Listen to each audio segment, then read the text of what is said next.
Hi, welcome everyone. So excited you're here today.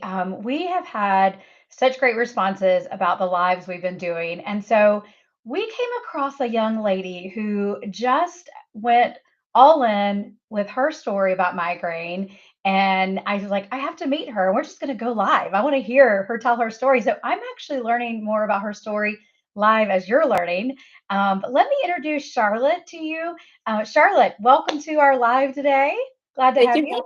Yeah, thank you for having me. Absolutely. Well, I immediately was impressed with Charlotte because she reached out to us and said, I have to do a project for my senior year in high Mhm. school and I want to do it on migraine. And first of all, love that. Love the idea. So if other students are watching, love this because I mean, it really takes all of us, and your experience Mhm. is going to be different from someone who even was a migraine patient 5 years ago because things Yep. are changing so rapidly. So, Charlotte, tell people a little bit about your migraine journey, and why this matters to you. So I've been to around like three or four neurologists, and I started getting migraines at a very early age. Like I would say around seven-ish, but like it's very hard to believe like a child. Like especially I shadowed a neurologist in Portsmouth this past summer as a part of my project, and it's definitely hard to like a lot of parents didn't believe what their child was saying. Yeah. So, but my mom thankfully did believe me because we have like a history of hereditary migraines. So I didn't get diagnosed right when I started having them. It took me until I think I was in middle school, so probably around 11 or 12 when I actually got diagnosed and like started the medications. So I've been on a ton of different like triptans, like and amitriptyline and all that stuff between preventatives and rescue medication. Um but yeah. Wow. Interesting though, because you say at age 9 was when you first went and were having the symptoms? Yeah, I said well probably around I think like 7 was the earliest I've Okay. had. Okay. Yeah. You remember what those symptoms were? Because I think sometimes people think it's just the headache piece. Do you look back and remember you had other symptoms going on too? Yeah, so I've had like more of like a migraine variant, which I had like really bad, like my stomach was always hurting. I was always complaining that I had a stomach ache, which we learned through my neurologist that was actually like a variant. And it's very like commonly seen in children to have variants rather than just like a head migraine. But I did also have like the head migraines and like the dizziest nausea and all that stuff. Wow, how did that impact you? I mean, that would have been going into what, middle school, right? Yeah. How Yep. did that impact your childhood? And did you have symptoms daily or was it not that common at that point? So I would say it got worse as I got older, definitely. So I didn't have like a ton of symptoms when I was younger, but yeah, as soon as I started entering middle school, that was really like when they started to kick in. I'm a very active person, and so I do soccer and track, and I used to do basketball as well. It definitely impacted me in sports. Like I was always like coming off the field, and I'm like, I can't do this anymore. Like my head hurts so bad and I would come home and I'd just be like bed rest for like the rest of the night because like I was like so like dizzy and so nauseous and yeah. Wow. Wow. It's interesting. If I understood you correctly, you saw several neurologists, not Hmm. just one. Yep. And do you remember, I mean, you were pretty young, but do you remember if the other neurologists didn't point it to migraine or were they thinking it was something else? Do you Yeah. remember? So I definitely the first one I went to didn't really think it was migraine. Um, so we didn't really do anything about it when I was younger. But then I went to Boston Children's Hospital for it. And that's when they realized they're like, no, like it's definitely migraines. Like you definitely have migraines. And Wow. then that's when I started treatment. And then I moved to a closer neurologist this last year. Yeah. Well, and the reason I point that out to people watching is we have people who either have been on that journey with their child or themselves as a patient. And just because you go to a neurologist doesn't mean they'll necessarily see it and go, yes, that's what it is. Yeah. So it's important for people watching going, I'm just not sure if I'm getting the right diagnosis, or I suspect it's migraine, but I'm not sure. We've got a group of doctors on our Find a Doctor tool Hmm. on our website. We're actually going to be updating it in probably the next few months. But if you're looking for a headache specialist and you're thinking, I need somebody who really gets this, we encourage people to go and look by location, find the right provider. Just because someone has that designation doesn't mean they'll necessarily go, oh, it's migraine, because they're Yep. trained in so many different disorders. And so I'm so glad, Charlotte, your parents said, wait, something's not quite right. Yeah. And how do you remember that time in your life? Were they going, no, we're not okay with like this first diagnosis, or no diagnosis doesn't make sense to us. Talk Yeah. about how your parents advocated for you. So we went through like we wanted to first like clear and make sure it was nothing like structurally wrong with me. Sure. So I did like a ton of MRIs and like all this stuff to clear all of that out, and they're like, "Well, we don't think it's migraines." Yeah. So but, like, my grandmother had the really bad ones where she would be, like, in bed for days and, like, could not get up and was just, like, throwing up all the time. So my mom was like, "No, like, this really isn't like, she is bed rest, she is not doing her homework, she's skipping school, Mm. skipping sports, like, there has to be a bigger factor than just a headache to this." Wow. You know what's interesting is we forget, like I wish that was on more questionnaires, is do you have a loved one with migraine? Because Yep. we know it's hereditary. We know that it can we see it in families all the time. We know that it can peak in puberty Mhm. and can also continue to peak during different hormonal changes in our life as females.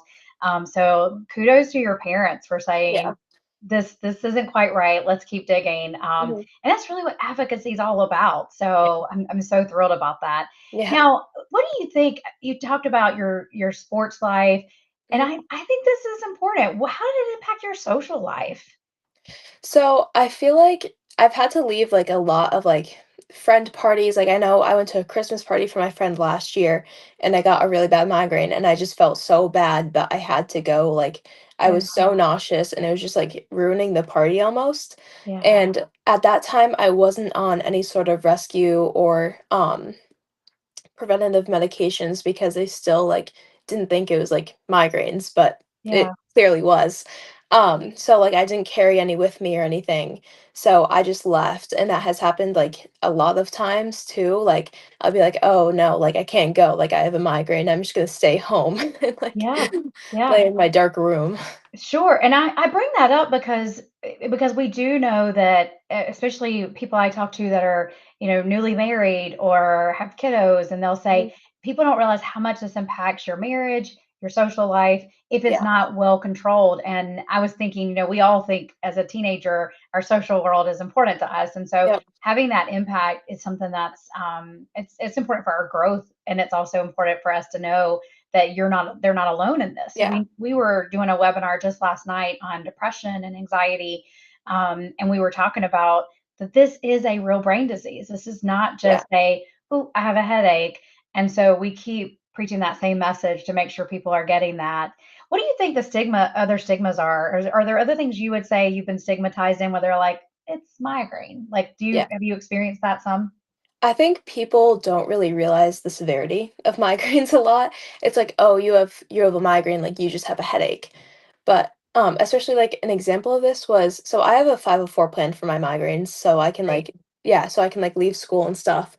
Um, so, like, I asked one of my teachers last year, I'm like, "Hey, can, like, I please go home, or can I just, like, lay my head down or something? Like, I have such a bad migraine." And then he knew, and he just kept, like, calling on me for questions while I had, like, my head down, like, Oh my goodness. it was just, like, so bad, and I'm like, "Can I just, like, please leave?" Like Wow. yeah. Wow. Do you So think he didn't believe you? I have no idea. I like Okay. probably because like I don't know. That was like one of the so I actually had my senior talk last night on my project. Um and so I kind of went into some of the cases I saw shadowing my neurologist because like people really don't understand like how severe some cases are. Yeah, So I think they just yeah. think a lot of people with migraines are being dramatic, but Right. they're Well, not. that's kinda what I was thinking when you said your teacher was like, "Oh, I'm gonna just keep calling on her." It was a Yep. lack of knowledge, and that's why what you're doing is so important. What we're Mhm. doing at American Migraine Foundation is so important. And one of the things you did as part of your project, which congratulations, that's Thank phenomenal. you. I'd love to see that if you've Yeah. recorded that. But you also decided to fundraise. And by the way, for those watching, not only did she fundraise, she blew it out the water. And I actually still have it on my page, a little inspirational. that you received, gosh, I might have lost my page I was on. You had something like 65 donations Mhm. given. Talk Yeah. about why you decided to fundraise. Well, so I know the the American Migraine Foundation is super important, and they're also like the largest nonprofit dedicated to migraines. So I felt like it was so much more important to organize for a nonprofit over somebody who's gonna receive the profit because it's just like you're more dedicated, I guess. Yeah, Um, yeah. um, so yeah, and then like a part of my cap sorry, a part of my project was like getting all the donators, obviously. So I created like a whole Instagram account. I don't know if you saw that, I did. but yeah, yeah, Amazing. I tagged you guys in the post, I'm pretty sure. But I had to like spread the word as soon as possible. So like I spent like so many hours just going through like please donate to my project, please donate to my project. And like all my family shared it. And yeah, I was like super happy with the result. I'm pretty sure I raised like $2,350. I'm pretty sure was the total. You did amazing. I think when Yeah. I checked even yesterday, it was like $2,600. I think you Yeah. kept getting donations, and That's crazy. it's so fantastic, and Mhm. it's not sometimes people don't understand fundraising and nonprofits and where does the money go, but exactly what you're talking about of Mhm. trying to make sure that kids know and parents know they can get a 504 plan.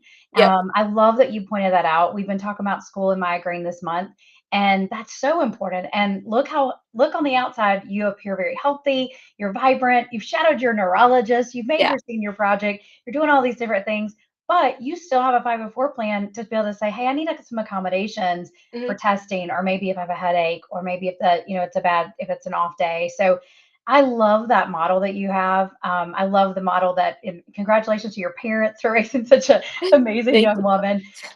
But thank you so much, Charlotte. Thank you for fundraising. Thank you Hmm. for spreading the word, because a big part of your fundraising was talking about migraine. It Yep. wasn't, we didn't, you didn't go raise money just for AMF. You got the word out and people were educated on it's more than a headache. So if others are watching and you're interested in doing something like that, it's also a great way to share your story. If you're Yeah. like, man, I wish people understood where I'm coming from sometimes. And so I'm happy to help people set that up. But Charlotte, what an example you are. Are there any last words you have if there are students watching who have migraine and maybe they're discouraged, or parents watching going, gosh, my little kiddo is struggling with this. Any words of encouragement?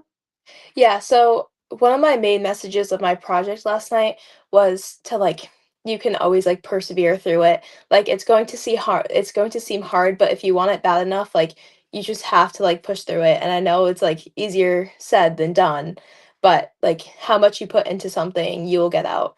So just keep Absolutely. pushing for like a second opinion or whatever you need. And yeah.